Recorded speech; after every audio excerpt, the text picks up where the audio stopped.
네, 안녕하십니까. 바로 보는 실전 컨텐츠 준호플로의 취업 강의.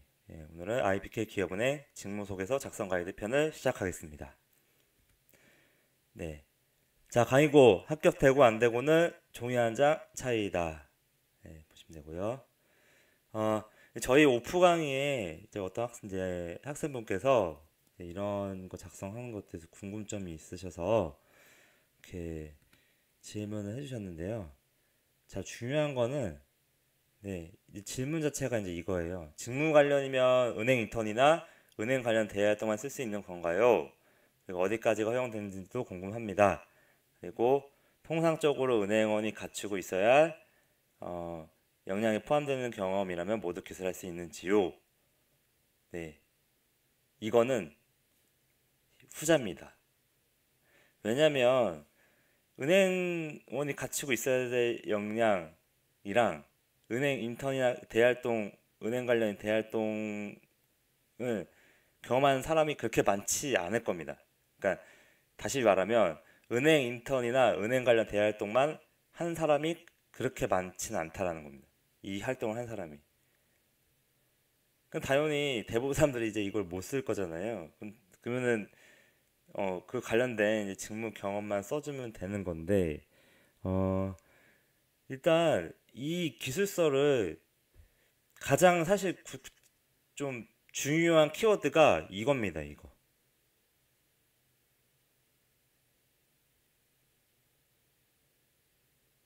네. 그러니까 은행에서 일을 하는 사람이라고 하면은 이제 어 뭐 은행에서 뭐 진짜 인턴이나 뭐 간접적인 경험 해봤냐 뭐 이게 좋을 수는 있겠지만은 결국에는 은행을 배제하고 너가 조직 활동을 해서 어떤 역할을 했고 그 안에서 구체적으로 어떤 사고를 했고 어떤 상황에서 어떤 액션을 했냐 이제 이런 거가 더 중요한 겁니다 여기서는. 그래서 더 중요한 게 이제 구체적입니다. 구체적. 예. 어떤 상황에서 너가 어떤 생각을 하고 어떤 액션을 하는 그런 사람인지를 써주는 게 이 직무 관련 경험 기술서의 핵심인데 뭐 직무 관련이라고 해서 꼭 경험만 써야 된다라고 접근할 수가 있어요. 근데 여러분 잘 생각해 보세요. 은행이든 어떤 일이든 중요한 건 다 똑같습니다. 핵심은 똑같아요. 그러니까 어떤 잡을 하던 간에 은행원이라고 꼭 뭐, 뭐 고객의 마음을 읽어야 되는 거고 아니면 잘 웃어야 되고 뭐, 뭐 꼼꼼해야 되고 어떤 일이 다 똑같다는 거예요. 그래서 여기는 은행이나 인턴이나 은행 관련 대활동에만 매몰될 게 아니라 실제로 내 경험, 이 구체적인 경험이랑 활동 조직이 주가 돼서 이거를 은행에서 일을 잘할 수 있다라는 은행에서 이 일을 잘 할 수 있는 사례를 보여주면 되는 겁니다. 이게 주가 되는 겁니다. 주객이 전도되면 안 돼요. 은행 인턴 경험이 주가 돼서 이게 있어서 내가 이게 구체적인 활동이나 이런 거 적는 게 아니라 나의 경험이나 내가 조직에서 활동하면서 어떤 사고를 했고 어떻게 생활을 해왔고 그걸 구체적으로 써주면 되는 겁니다. 어떻게 액션을 어떤 상황에서 어떤 액션을 취했고 그걸 이제 이 사람들이 보내려고 하는 건데 그러면 주가 내가 되는데 나의 경험이 어떤 특정적인 경험이 은행에서 일을 잘할 수 있는 그 경험이다라는 것만 보여주면 되는 거예요. 자, 이제 그렇게 하면서 이제 1, 2, 3, 4번을 좀 볼까요? 직무와 관련된 학교 교육 사항의 내용을 기입해 주십시오. 어, 이거는 뭐 전공 관련되니까 뭐 전공자든 비전공자들은 쓸 수 있는 거고 그리고 직업교육 기타 교육 사항인데 뭐 디지털 업무 뭐 이렇게 다 나눠서 하는 거잖아요. 금융이나 이런 거는 기본적으로 그 관련해서 관심 가지고 교육 활동을 해왔냐라는 부분이기 때문에 어 뭐 금융 쪽이 뭐 일반 영업 쪽이든 IT 쪽이든 어느 정도는 뭐 이런 거는 준비해 있을 테니까 그냥 여기서 뭐 이제 디지털 업무 쪽이라고 하면은 뭐 공모전이나 뭐 프로젝트, 뭐 졸업 프로젝트도 돼요. 그래서 뭐 이런 거를 했다. 아니면 이제 대외 활동에서 이제 어떤 특정 프로젝트 하는 내용을 쓰면 되는 거고, 뭐 이거 같은 경우는 뭐 그냥 뭐 관련해서 뭐 회계 교육을 들었다든지, 뭐 학교에서 하는 뭐 취업 프로그램에서 뭐 여러 가지 강의들 하는 것들, 뭐 그런 거를 그냥 일반적으로 써주면 되는 거예요. 그리고 뭐 이제 금융회사에서 진행하는 뭐 금감원이나 이제 뭐 다른 데서 뭐 금융에 관심이 있었다라고 하면은 뭐 금융 관련된 어 이제 자격증이나 이런 관련된 뭐 교육을 들었을 테니까 뭐 안 들었을 수도 있는데요. 굳이 그렇게 중요한 건 아닙니다. 자, 여기서 다시 보면은 대부분 사람들이 뭐 1, 2, 3, 4 제가 정한 거에서 뭐 경험이 한두 개 정도는 다 있을 거예요. 뭐 하나 정도 있을 수도 있는 거고요. 근데 여기서 보면은 어, 증빙이 가능한 아르바이트 인턴 홍보대사 공모전 작성합니다. 라는 건데 꼭 이게 있으면은 조금의 어드밴티지 있겠지만 너무 이게 크게 좌지우지하진 않습니다. 여러분, 아르바이트하고 인턴하고 홍보대사하고 공모전 수상 이런 게 많다고 해서 회사 들어가서 일을 잘한다고 판단할까요? 아닙니다. 구체적인 거는 그 자기소개서 항목에서 제가 중요하다고 했던 그 문항, 제가 이제 분석 강에서 올렸는데 그 문항에 대해서 뭐 4번 고객한테 뭐 감동을 주는 뭐 이거에 매몰될 게 아니라 정말 중요한 항목을 정말 구체적이고 그 회사가 원하는 바로 썼을 때도 분명히 합격 가능성이 있습니다. 그래서 나는 은행 여기 또 나오잖아요. 은행 업무 수행에 도움이 될 것으로 판단되는 경험이라고 했으니 수행에 도움이 될 것으로 자기가 판단하는 겁니다. 왜냐하면 대부분의 사람들이 은행 그에 대해서 뭐 관련 업무 수행 경험이 없을 테니까 뭐 인턴을 많이 뽑는 것도 아니잖아요. 그래서 이제 여기서 지금 뭐 이렇게 뭐 이런 것들이 나오는데 결국에는 자기의 경험이 주가 돼야 된다. 그게 은행에서 잘할 수 있다라고 하는 건데 제가 말씀드렸잖아요. 그 분석 강의에서 기업은 크게 세 가지 은행은 세 가지로 하면 된다. 예. 비용 그리고 건전성. 건전성에는 고정이나 채권 비율이나 그 연체 채권 비율 뭐 이제 이런 것들이 있고요. 그리고 이제 신규 여신. 자, 신규 여신은 새로운 여신을 집행시키는 거예요. 새로운 그 고객을 확보해야 된다는 거죠. 고객 확보 능력이고요. 고객 확보 능력하고 심사 능력이에요. 대규모 뭐 100억이나 200억짜리 나가는데 그냥 고객만 확보해서 줄 수는 없잖아요. 그 기업 고객을 심사해야 되고 이제 그 사람의 뭐 그쪽에서 이제 돈을 빌리러 온 측의 사람의 인성도 파악해야 되고요. 여러 가지 주관적인 요소를 파악해야 되는 심사. 뭐 꼼꼼함이 필요할 수도 있는 겁니다. 자, 건전성이라는 것도 똑같습니다. 일반적으로 돈을 빌려줬는데 이 기업에 뭐 여태까지 돈을 갚아온 이력이라든지 아니면 이 기업이 돈을 캐시를 안정적으로 벌고 있다라든지 정말 팩트적인 요소만 파악해서 정확하게 이 회사가 돈을 잘 회수해 줄 수 있을지 네, 그런 부분을 파악을 해야 되는 거고요. 여기도 어떻게 보면은 정말 객관적이고 정확한 꼼꼼함이 필요한 부분이고 비용은 뭐냐? 인건비인데 인건비가 낮아야 자기가 그 해당 지점에 비용이 아니고 돈을 벌어다 줄 사람이라는 걸 해주면 되는 거예요. 제가 이제 큰 틀로 이제 은행업에 대해서 이제 이렇게 키워드 잡았는데 그럼 자기의 경험을 통해서 이런 요소들 나는 이 지점에서 비용이 안 될 수 있고요. 왜냐? 이런 역량을 가지고 있기 때문에. 그리고 이런 역량은 뭐냐? 이런 경험을 해봤기 때문에 뭐꼭 은행의 경험이 아니라 뭐 빨리 들어가서 뭐 은행 경험이 있어서 나는 빨리 가서 일을 적응할 수 있다라고 하는 게 꼭 그렇게 강점이 되는 건 아닌 겁니다.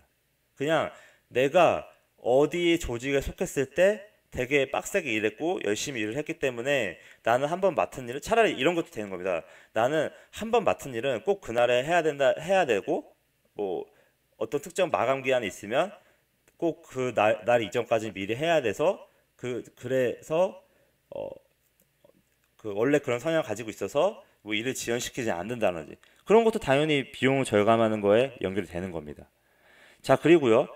뭐 신규 여신을 해서 나는 고객 확보 능력을 가지고 있다. 이걸 하려면 신규 고객 확보 능력인데 뭐 어떻게 가지고 있냐라고 했을 때 뭐 나는 여러 가지 뭐 대외 활동을 통해서 뭐 제가 이제 경제 금융 스터디 리더를 했단 말이에요. 그럼 저는 제가 리더였고 그 안에서 그 2, 30명 되는 사람들이 계속 꾸준히 나왔기 때문에 다 금융 쪽에서 일을 하는 사람들이에요. 뭐 대기업 다니고. 그러면은 그런 능력이 이제 예를 든 거고 그런 사람들이 어쨌든 제 인맥이 되는 거잖아요. 뭐 거기 안에서 그 스터디원이 행원이고 그럼 꾸준히 그 스터디를 나는 한 가지를 하면 오랫동안 그 활동을 하는 편이기 때문에 그 안에서의 사람들과 신뢰관계를 쌓는 걸 되게 중요히 여긴다. 그래서 한번 뭐 그 그룹 활동을 하게 되면 꾸준히 하기 때문에 나는 그 새로 유입되는 그 스터디원들이나 이런 사람들하고 계속 좋은 관계를 맺기 위해서 뭐 꾸준히 그런 대외 활동을 한다. 짧게 단타로만 하는 게 아니라 그런 나의 어떤 고객 확보 능력이 된다라는 겁니다. 자, 그러면은 다음은 또 뭐냐? 건전성. 건전성은 결국에는 내가 얼마나 꼼꼼하고 그 여러 가지 다각도로 분석을 해서 이 대출이 손실이 안 나도록 회수가 잘 되도록 나는 꼼꼼하게 분석할 수 있다. 이 꼼꼼한 분석할 수 있는 건 뭐냐면 결국에는 산업에 대한 관심, 예, 기업에 대한 분석이잖아요. 기업은 큰 틀을 보면 산업입니다. 산업을 알려면 결국엔 경제 사이클을 알아야 되거든요. 경제 사이클을 알려면 세계 경제 흐름을 알아야 됩니다. 세계 경제 흐름. 자, 이렇게 세계 경제 흐름을 아는 이런 플로우로 가지고 이 1, 2, 3, 4 순서대로 하면 되는 거예요. 그러니까 내가 이 안에 틀에서 갖추는 것만큼 이런 관련 경험이라든지 직무 뭐 그런 활동을 대외 활동 했다라고 하면은 나는 뭐 증권 스터디에서 뭐 기업 분석도 했기 때문에 들어가면은 난 어떤 특정 산업만큼은 내가 많이 관심을 가지고 있고 그리고 요즘에 4차 산업혁명 관련돼서도 많은 관심을 가지고 있기 때문에 그래서 나는 들어가면 일을 잘할 수 있다. 뭐 이렇게 나의 경험이 구체적으로 써주는 것도 중요하지만 있다라는 게 중요한 겁니다. 중요한 거는 이거는 참고 자료로만 보고 어느 정도 좀 그 안에서 활동한 내역을 질문을 좀 더 뽑아내기 위한 저거기 때문에 자소서에서 물어보는 문항보다는 엄청나게 중요하게 좌지우지하지 않습니다. 그래도 정성을 들어서 써야 되는 게 맞는 겁니다. 네, 뭐 이제 이런 여러 가지 너가 뭐 이것도 이제 향후 은행의 업수에 도움이 될 것을 판단되는 경험이라고 하는데 이 틀 안에서 판단을 제가 가이드 드렸어요. 이 신규 여신 건전성, 신규 여신은 새로운 그 돈을 집행해서 돈을 벌어다 주는 거고요. 영업자산이 돼서 건전성은 회사의 부실을 낮춰주는 거고요. 은행에서 중요한 거를 또 은행에서 또 되게 중요한 게 있잖아요. 그 무수익 여신 비율이라든지 뭐 BIS 비율이라든지 그런 거 측면에서 중요한 거를 뽑아내세요. 그런 요소에서 제가 큰 틀로 이렇게 요약을 했지만 뽑아내시고요. 자, 그리고 이제 그럼 디지털 IT 쪽은 어떻게 해야 되느냐? 똑같습니다. IT 쪽도 IT 시스템을 통해서 신규 여신을 더 많이 확보할 수 있는 사람, 새로운 개인 고객을 많이 확보할 수 있는 사람, 그리고 IT 시스템을 효율화를 통해서 이 건전성이라는 거를 더 어떻게 하면 더 그 신용 분석이나 개인 신용 평가나 기업 신용 평가를 더 효율적으로 할 수 있는 방안이라든지 기존의 빅데이터를 활용해서 이 건전성을 뭐 그런 관련 경험이 있으면 다 뽑아낼 수 있는 겁니다. 내가 빅데이터를 통해서 뭐 기존의 뭐 계정계나 기관계나 여러 곳에 있는 데이터를 취합을 해서 한 번에 이런 건전성들을 이렇게 산출할 수 있는 그런 전산 시스템을 만든다든지 그게 뭔가요? IT에서는 그게 IBK 기업은행이든 그 계열사에 있는 회사든 비용을 절감시켜 주는 거죠. IT 입장에서는. 자, 그런 경험을 써주면 되는데 그냥 내가 그 관련 전공해서 어떤 프로젝트 경험을 통해서 이런 스킬이나 뭐 언어 개발 능력이 있고 또 이런 프로젝트를 하면서 이런 경험을 했기 때문에 그게 은행 들어가서도 이런 비용이 아닌 내가 이런 일을 잘할 수 있다 라는 흐름으로 그냥 써주면 되는 겁니다. 아시겠나요? 자, 그래서 결론을 내자면 꼭 은행 인턴이나 은행 관련된 대활동 쓰는 게 아니고요. 나의 경험, 내가 주체가 돼서 이 세 가지 요소, 신규 여신 건전성 비용들을 나는 잘 성과를 이런 요소 중요한 요소들을 해소할 수 있는 인재다라는 경험만 내 주체적인 나의 경험만 써주면 되는 겁니다. 나의 경험을 이걸 해결할 수 있는 인재다라는 설득하는 어조로 써주면 되는 겁니다. 그래서 직무적인 거에 대한 이해도를 가지고 있어야 되는 거예요. 그래서 신규 여신 건전성 비용이 중요한 겁니다. 제가 컨트롤 안으로 이제 카테고리를 만들어 드린 거고요. 자, 그래서 모두 기술할 수 있다. 그래서 이 세 가지 바탕으로 많이 고민을 해봐라. 자기 경험이 그런 연결시킬 수 있는 게 있는지 그런 고민을 깊게 해야 되는 겁니다. 구체적으로 써주고요. 아시겠나요? 네, 이상 강의를 마치고요. 네, 그래서 이런 더 디테일하게 들어가면 이제 이런 내가 타겟팅을 심사를 할 건지 이런 개인 상품 개발할 건지 가게 개인 금융 할 건지 이틀 안에서도 자기가 좀 구체적으로 직무시킬 기술서를 써주면 좋을 거고요. 나는 뭐 은행 가야 돼서 막 여기서 한 곳에만 너무 타겟을 하지 않겠다. 뭐 나는 여기 125만이 다 들어야 돼서 이 포괄적으로 쓰겠다라고 하는 건 욕심입니다. 이 안에서도요. 이 안에 파트장들이 있을 거고요. 이 파트장들이 다 면접 들어오면서 실제적으로 뽑고자 하는 관심이 가는 자기 팀에 부르고 싶은 사람이 있을 겁니다. 그래서 나는 이 안에서 어느 정도 기술금융 등 IB라고 하면 나는 그런 심사에 관심이 많다라든지 이런 걸 구체적으로 어필할 줄 알아야 됩니다. 자, 디지털도 마찬가지죠.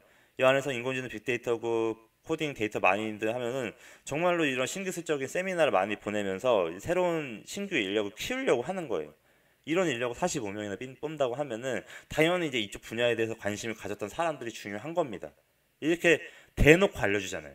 그래서 제가 요즘에 강의한 것 중에 핀테크나 4차 산업혁명의 인터넷 그 금융권 지원하기 전에 꼭 봐야 되는 동영상 강의를 올려놨는데 한번 보세요. 그런 거에 대한 이해도 갖추고 있는 사람이랑 아닌 사람이랑은 0이라고 100에서 0이라고 하면은 천지 차이가 나는 겁니다. 그런 식의 이런 관련된 서적을 많이 읽어보고 지원하는 게 도움이 많이 될 겁니다. 이런 디지털 쪽은. 기존의 SM, IT 인력을 많이 배정하긴 할 건데 기존의 IT, SM 인력은 물론이고 이런 거에 대한 정말 자기가 전문성을 좀 쌓았냐 이제 이런 게 중요하게 좌지우지할 겁니다. 그런 경험들이. 네. 이상 제 강의 마치고요. 이 필수 강의들은 꼭 보셔서 성공 취업 하시길 바랍니다. 그리고 제 필수 강의 중에 이제 금융권 지원하기 전에 꼭 봐야 되는 강의가 있는데 그것도 꼭 보세요. 그리고 유튜브 검색 키워드 준호플로를 치시면 구독을 하실 수 있습니다. 제 강의는 이렇게 무료로 제작 신청을 할 수가 있습니다. 그래서 카카오톡 플러스 친구를 추가해 주시고요. 채팅 신청 후 이렇게 양식으로 신청해 주시면은 제가 2, 3일 이내 유튜브에 업로드 할 수 있습니다. 이렇게 생각하시면 됩니다. 그리고 폴로 1, 2, 3으로 이렇게 하시면 카카오창에서 카카오 플러스 친구 추가할 수 있습니다. 네, 구독은 목표가 이상입니다. 여기까지 봐주셔서 감사합니다.